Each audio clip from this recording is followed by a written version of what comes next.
Good morning and welcome to Abhi humanity classes. आज हम political science के क्लास 11 के चैप्टर 5 लेजिस्लेचर पढ़ने जा रहे हैं और उसमें हम पढ़ेंगे कि why do we need parliament या लेजिस्लेचर की ज़रूरत क्या पड़ती है, what are the two houses of parliament in India. And उसमें हम पढ़ेंगे राज्यसभा लोकसभा के बारे में डिटेल पढ़ेंगे कि उसके अंदर होता क्या है। And finally how does parliament control executive, किस तरह से पार्लियामेंट जो है और हमें क्या फंक्शन है पार्लियामेंट का, और पार्लियामेंट का why do we need parliament in parliamentary form of government like India. So even that also we are going to study. लेकिन अगर आपने चैनल को सब्सक्राइब नहीं किया है, अगर नए हो तो इसको सब्सक्राइब कर दो, लाइक एंड शेयर जरूर करो, और even the press the notification so that press the bell icon so that you get the notification. ठीक है, सो आगे हम करते हैं, शुरू करते हैं। Why do we need a parliament. इससे पहले हम लेजिस्लेचर, आपको पता है कि there are 3 organ of government. कोई भी गवर्नमेंट का 3 ऑर्गन होते हैं। गवर्नमेंट जो होता है, गवर्नमेंट का 3 ऑर्गन होता है, लेजिस्लेचर, एग्जीक्यूटिव लेजिस्लेचर और जुडिशरी, 3 ऑर्गन होते हैं। तो हमने ऑलरेडी हम कर चुके हैं प्रीवियस वीडियो में एग्जीक्यूटिव के बारे में, but today we are going to study in detail about the legislature. Legislature मतलब होता है लॉ मेकिंग बॉडी। लेजिस्लेचर मतलब होता है लॉ मेकिंग बॉडी। सो और ये इंडिया में जो पार्लियामेंट है उसको लेजिस्लेचर बोलते हैं। सो पार्लियामेंट हमें क्यों चाहिए? Because it is that organ of government who actually make the law for the entire country. ये वो ऑर्गन ऑफ गवर्नमेंट है, जैसे गवर्नमेंट का वो ऑर्गन है जो कि लॉ बनाता है। सो लॉ बनाना एक इम्पॉर्टेंट फंक्शन है and so we need it.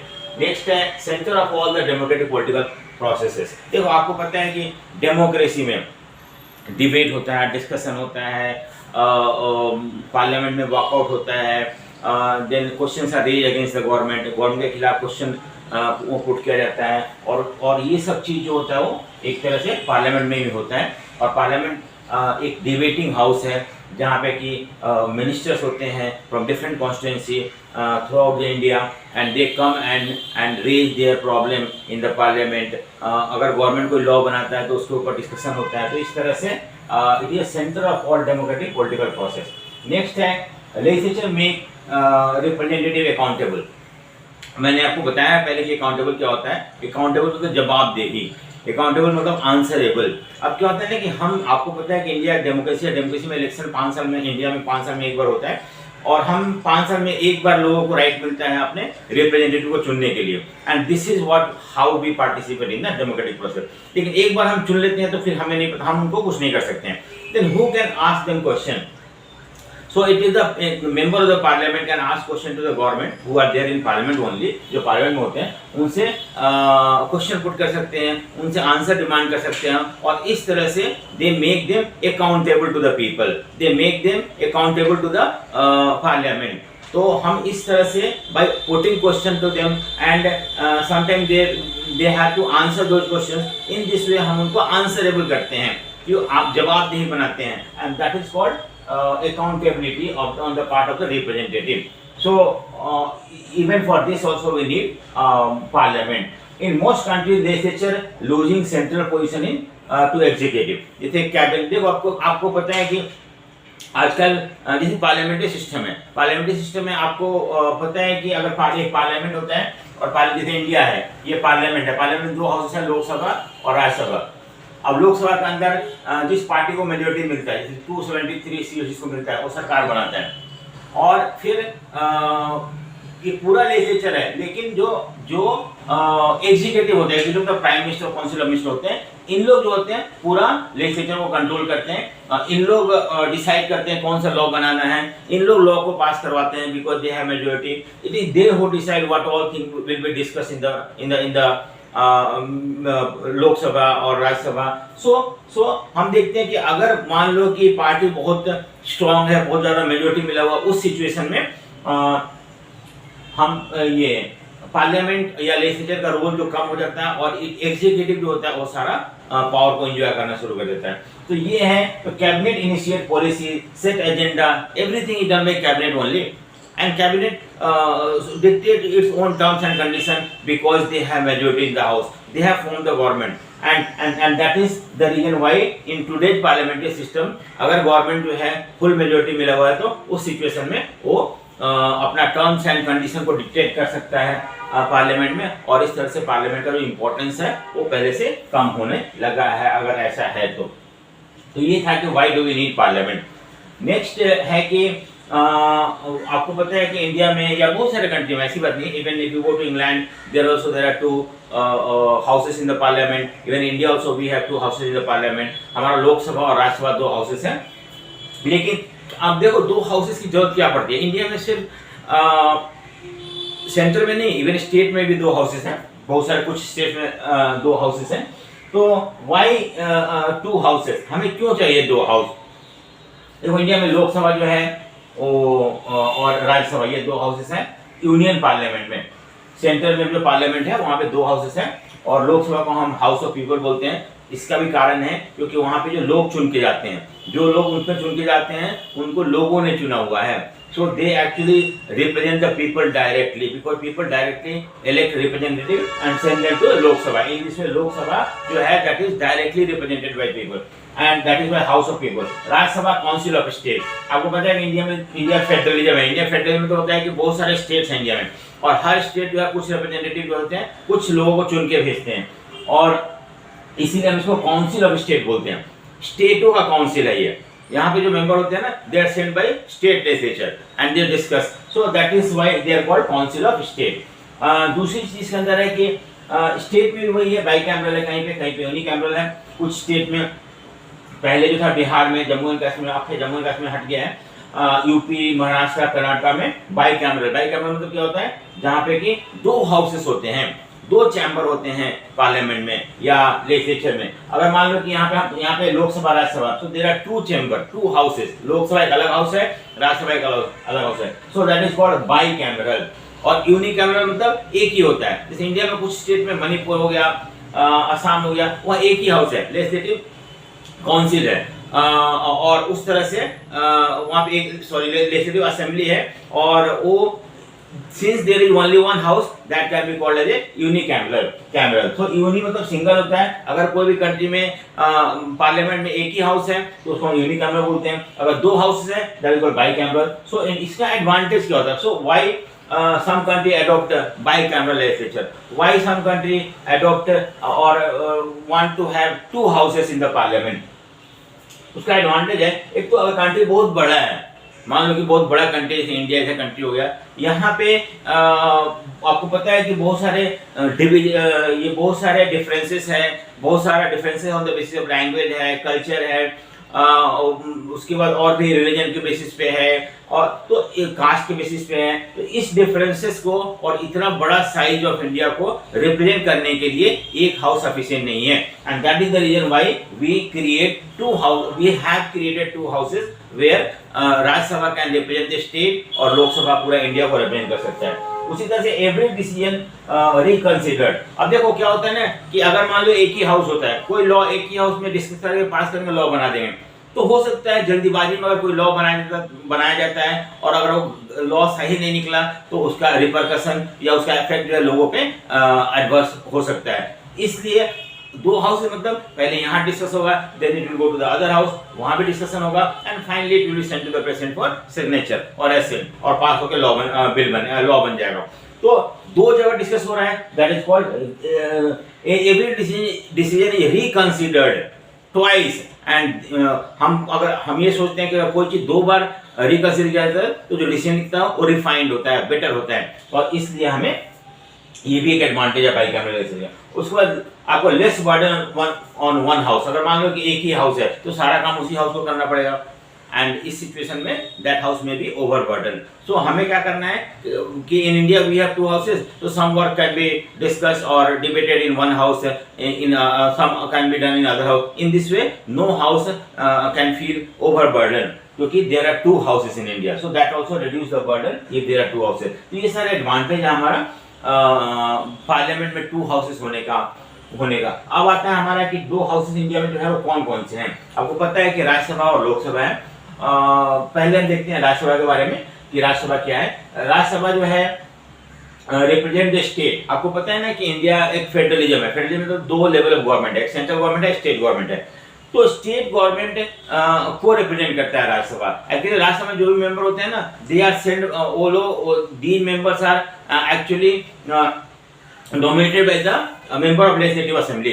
जो लेजिस्लेटिव असेंबली में जो लोग होते हैं, जैसे मान लो कि यूपी हो गया, यूपी में भी अपना गवर्नमेंट है, यूपी में भी लोग इलेक्शन करते हैं एंड अपने गवर्नमेंट को चुनते हैं, जैसे कभी योगी का गवर्नमेंट है वहाँ पे, तो वो अब वहाँ पे भी लेजिस्लेटिव असेंबली है, वहाँ पे चीफ मिनिस्टर है, काउंसिल ऑफ मिनिस्टर है, और तो उनके लिए कुछ सीट रिजर्व है राज्यसभा में, 31 सीट रिजर्व है राज्यसभा में यूपी के लिए। अब वो 31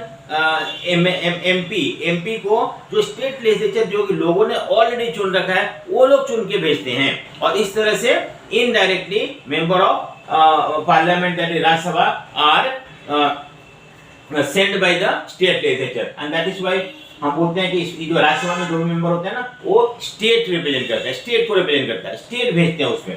दूसरी एक इलेक्शन, आपको पता है, मैंने अभी बताया, इंडायरेक्ट इलेक्शन होता है, तो मेंबर ऑफ लेजिस्लेटिव असेंबली जो होते हैं उन लोग चुन के भेजते हैं, और they become the part of the Rajya Sabha. Two method of representation है वहाँ पे, सिमेट्रिकल, वहाँ इंडिया में नहीं है, जनरली हम बोलते हैं ओवरऑल कि दो मेथड है रिप्रेजेंटेशन का, एक तो है सिमेट्रिकल और एसिमेट्रिकल। सिमेट्रिकल मतलब होता है कि इक्वल रिप्रेजेंटेशन हो। मान लो कि इंडिया में 28 स्टेट हैं, तो हर स्टेट दो, मतलब सब स्टेट को ना फिक्स कर दो कि they can send 1 representative to Rajya Sabha, या 2 या 10 रिप्रेजेंटेटिव, तो उसको बोलते हैं इक्वल रिप्रेजेंटेशन। जैसे मान लो कि यूएसए में क्या होता है कि सेनेट है, सेनेट को हम अपर हाउस बोलते हैं वहाँ पे, और सेनेट में देयर आर 100 मेंबर। आपको पता है कि यूएस जो है 50 स्टेट मिलके बना हुआ है, तो हर स्टेट ना दो रिप्रेजेंटेटिव भेजते हैं। डजंट मैटर कितना बड़ा है या छोटा है, डजंट मैटर पॉपुलेशन का साइज बड़ा है या छोटा है, हर स्टेट को दो रिप्रेजेंटेटिव भेजना ही होता है। बट इंडिया में ऐसा नहीं है, इंडिया में हम लोग फॉलो करते हैं एसिमेट्रिकल बोलते हैं, जहाँ पे नो इक्वल रिप्रेजेंटेशन। यूपी में 31 सीट्स है राज्यसभा के लिए, यूपी का जो यूपी स्टेट है वो 31 सीट भेजता है, मणिपुर सिर्फ 1 भेजता है। So where is the equality? So in India we don't have equality. हमारा जो है ना पॉपुलेशन के बेसिस पे हम डिसाइड करेंगे कि कोई स्टेट कितना मेंबर भेजेगा राज्यसभा में। लेकिन यूएसए में ऐसा नहीं है, यूएसए में जो है सिमेट्रिकल है, यानी कि हर स्टेट चाहे बड़ा छोटा हो या पॉपुलेशन साइज बड़ा हो या छोटा हो, उसे फिक्स दो ही मेंबर भेजना पड़ता है सेनेट में, and that is why there are 100 member in the senate. US में नंबर ऑफ मेंबर फिक्स्ड है हमारे यहाँ, दैट इज 250, और ये 4th शेड्यूल के हिसाब से फिक्स किया गया है, और तब से वही चला आ रहा है कि 250 मेंबर है। उसके बाद परमानेंट हाउस है। ये परमानेंट हाउस मतलब क्या होता है? तो क्या लोकसभा परमानेंट नहीं है? हम देखेंगे परमानेंट है कि नहीं है। लेकिन राज्यसभा कैसे परमानेंट है? देखो, राज्यसभा जो है परमानेंट इसलिए है क्योंकि इसमें एक ही बार सारे मेंबर नहीं आते हैं, और एक ही बार सारे मेंबर रिजाइन नहीं करते हैं। इसमें एवरी 2 ईयर 1/3 मेंबर रिजाइन, और 1/3 मेंबर इसमें they get appointed to Rajya Sabha. तो इस तरह से, जैसे मान लो ना कि हम यहाँ 3 स्लैब बना लेते हैं, 1 2 3, ये हो गया, ये हो गया, तीसरा हो गया। मान लो कि 2/3 मेंबर यहाँ पे स्टेट भेजता है हर 2 साल में। फिर ये जो पहले वाले थे वो सीनियर हो जाते हैं, वो इसमें आ जाते हैं, ये ज्यादा सीनियर होते हैं तो इसमें आ जाते हैं। फिर अगले 2 साल में क्या होता है, ये बाहर निकलते हैं, ये यहाँ आ जाते हैं, और फिर 2/3 मेंबर इलेक्ट होके यहाँ आ जाते हैं। फिर तो इस तरह से every 2 year 2/3 members are sent to Rajya Sabha by the state legislature of different state in India, and ये अब सीनियर मोस्ट नहीं रह गए, एकदम अभी भी इलेक्ट होके आए, 2 साल तक ये रहेंगे, 2 साल बाद ये इस स्लैब में आ जाएंगे, और ये जो है जो मिडिल में थे पहले, वो अब सीनियर मोस्ट हो जाएंगे। फिर 2 साल बाद ये बाहर निकल जाएंगे, और ये यहाँ आ जाएंगे, और यहाँ आ जाएंगे, और ये जगह गैप खाली होगा, फिर 2/3 मेंबर चुन के आएंगे। इस तरह से ये कभी खत्म नहीं होता है, चलते रहता है। 6 साल के लिए इसके मेंबर ये नॉमिनेट होके आते हैं। अब उसमें एवरी 2 ईयर, टेन्यूर 6 ईयर का है। इंपॉर्टेंट लोकसभा डिजोल्व, देखो इसका इंपॉर्टेंस क्या है। अगर मान लो कभी लोकसभा डिजोल्व हो जाता है, हम देखेंगे लोकसभा कब डिजोल्व होता है। मान लो इलेक्शन के 5 ईयर के बाद हाउस डिजोल्व हो जाता है, या अगर उसका नो कॉन्फिडेंस मोशन पास होता है, अगर अप्रूव नहीं कर पाता है मेजोरिटी, तो उस सिचुएशन में लोकसभा को डिजोल्व होना होता है। तो उस सिचुएशन में there has to be some other houses, Rajya Sabha उस समय सारा काम संभालता है, मीटिंग वगैरह सब कुछ करता है। तो in the absence of Lok Sabha और if there is resolution of Lok Sabha, उस सिचुएशन में Rajya Sabha look after the all work of parliament है। तो इस तरह से that is also importance of Rajya Sabha. Now let us move to Lok Sabha. Lok Sabha क्या डायरेक्ट इलेक्शन होता है। आपको पता है कि हमने इंडिया लोकसभा में 543 सीट्स हैं और 543 सीट्स के लिए हमने पूरा इंडिया को 543 पार्ट में बांट रखा है और हर एक पार्ट से एक मेंबर चुन के आता है लोकसभा में। और इस तरह से उसको जो for the purpose of conducting election, the entire country is divided into a small area, and that area is called constituency, and that is called territorial constituency. और हर कॉन्स्टिट्यूंसी से एक बंदा चुन के आता है लोकसभा में, और इस तरह से लोकसभा में 543 सीट्स हैं और मेंबर इलेक्ट होके आते हैं। और ये डायरेक्ट इलेक्शन होता है। डायरेक्ट मतलब होता है कि आपको यूनिवर्सल एडल्ट फ्रेंचाइज के बेसिस पे होता है। ये जो इलेक्शन होता है वो यूनिवर्सल एडल्ट फ्रेंचाइज के बेसिस पे होता है और डायरेक्ट इलेक्शन होता है वहाँ। लेकिन और ये जो है ना आपका 1971 से 543 सीट्स है और +2, मैं बताऊंगा 2 कौन होते हैं। 1 मेंबर ईच फ्रॉम, ये सब बता दिया मैंने। यूनिवर्सल एडल्ट फ्रेंचाइज के बेसिस पे मतलब होता है कि those who are 18 year and above they have been given right to vote and they elect the member of Lok Sabha during election. और इस तरह से 543 लोग चुन के आते हैं पूरा इंडिया से, क्योंकि पूरा इंडिया को हमने 543 कॉन्स्टिट्यूंसी में बांट रखा है और हर कॉन्स्टिट्यूंसी से एक बंदा चुन के आता है। तो देखो हमारे कॉन्स्टिट्यूशन में एंग्लो इंडियन मतलब होता है कि कुछ ब्रिटिशर्स जो थे जो इंडिया में रह गए, they did not leave India after independence.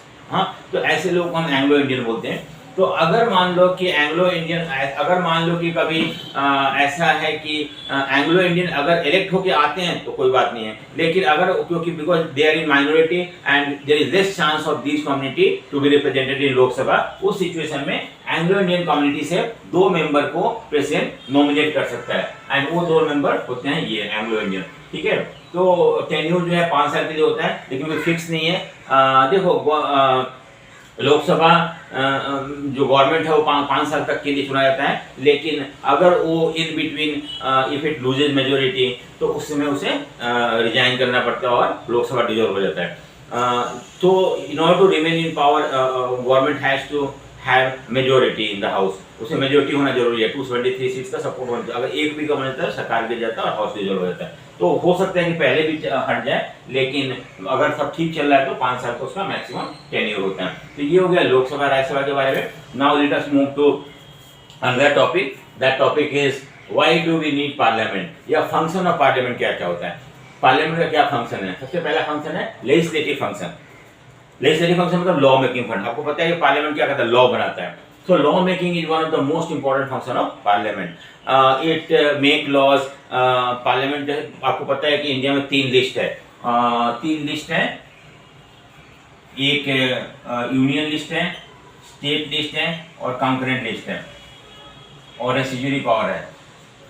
ये 4 तरह का पावर है। तो हमारा पार्लियामेंट होता है, यूनियन लिस्ट में कानून बनाता है, कंकरेंट लिस्ट में बनाता है, रेसिड्यूरी पावर बनाता है। इन सारे लिस्ट में जितने भी सारे सब्जेक्ट मेंशन है उस पे पार्लियामेंट जो है लॉ बनाता है, और that is why that is the legislative function of the parliament. Control of executive and ensure accountability. देखो आपको एग्जीक्यूटिव मतलब क्या मैंने बताया कि लोकसभा के अंदर जो पार्टी को 270 सीट मिलता है वो गवर्नमेंट बनाता है, और गवर्नमेंट को ही एग्जीक्यूटिव बोलते हैं।